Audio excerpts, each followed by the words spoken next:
Hello, hello, hello. Welcome to another episode of Off the Cuff with Cliff. Sheba's not here right now, my co-host. She's actually in her neighborhood. They're doing a neighborhood party. I didn't know people still do that. Maybe she was just trying to get out of work. I don't know, but I'm going to ask her next episode. So, Eugene, you're an expert on SEO. Absolutely. I'm an expert of, remind me, SEO stands for what? I don't know. You tell me because I'm confused because I heard it was a myth. It is such a myth. However, well, it still kind of works. So how does it work? Tell me how it works.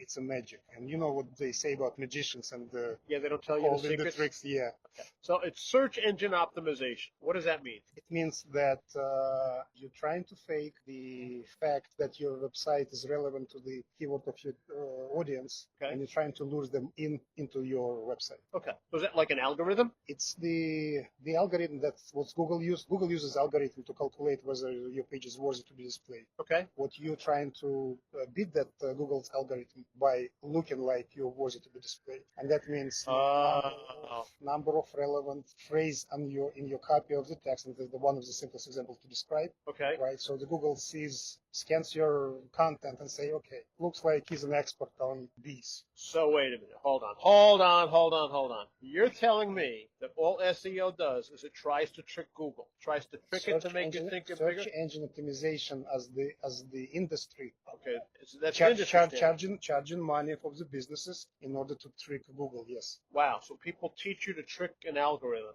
Nobody. Well, depends on how you look at it. Who you describe. If somebody's teaching you SEO, yes, they're teaching you how to break the algorithm. Okay. So I had learned a few years ago, and you tell me if this is true or not. So I have people that come to my businesses all the time or go to my clients and say, hey, I can get you #1 page on Google, right? So they hire this person that's going to do SEO, whatever, and they got a magic wand and they do mega tags and megapixels and all that type of stuff, right? That's just a bunch of BS? No. That's the nutshell what you should be doing, or hire somebody to do it. So basically, if your meta tags and the keywords and the text and the links outperform the competition, you'll be on the top of the search result. Okay, so whatever. So does it make sense to have more mega tags, less mega tags, or the important mega tags, specific mega tags? Specific to the audience interested who are searching for your business. Okay. And the number of pages. Okay, so then Google magically ranks them or puts a number on them, adds those numbers up, and say, hey, I'm better than Eugene because I've got more keywords that people are going to search for. That's the first line of. That's the first line. Yes. Okay. So but then Google will see that people are, if you truly tricking people in, so they mean that they landed on your page and leave right away because they figure this is fake or not worthy. Is that clickbait? Google will take it into consideration, and for the next person you will not be shown because Google will figure out that you're fake. So you fake it till you make it. You'll fake it consistently. You gotta. It's non-stop battle because here's what happened. You decided to boost your business. You hired the company, or took a book and doing on yourself, right? So you bump somebody off the first position, and your business become #1 in the search, right? So whoever was on there now realize that they need to catch up with it. So they're going to spend more money. So it's going to spend more money. So it's constant. It's constant. Whatever the battle, the race to the top. Because, and again, it's probably a few players who are in the game, so everybody else is left in the dust. Okay. So when I look at a Google page, up on top it says ads. Yeah. Those are people paying to be on top, right? So they pay an amount of money to get there, and then I'm paying somebody to give me meta tags, pixels, whatever. The alternative to pay is what's called organic optimization. But I'm all for organic. You're organic. Yeah. So I would hire you instead of paying Google. Which way is the cheaper way to do this? Isn't it easier for me to just pay Google to put it up there? You start paying for Google, you'll be, as long as you pay more than your competition, and Google charge you based on the auction. It's a concept, bid, right? Okay, so that I remember. So it depends on if your topic is hot, and like for instance the ship cruise, like it was $25 per click 20 years ago. Wow. Per click. Wow. It means that some kid accidentally clicked. Oh my gosh. Or your competition decided to see what the hell are you doing? Oh, I could see myself doing that. So we're going to go off the cuff for a second. So what happens with Facebook, Instagram, TikTok, and all that stuff? Does that actually help that Google search, or is that a myth also? Okay, the way I see it, it doesn't necessarily help. I don't see direct correlation to Google Google search. What it created its own world with its own audience that you can get attracted to if you're active on whatever the platform you described.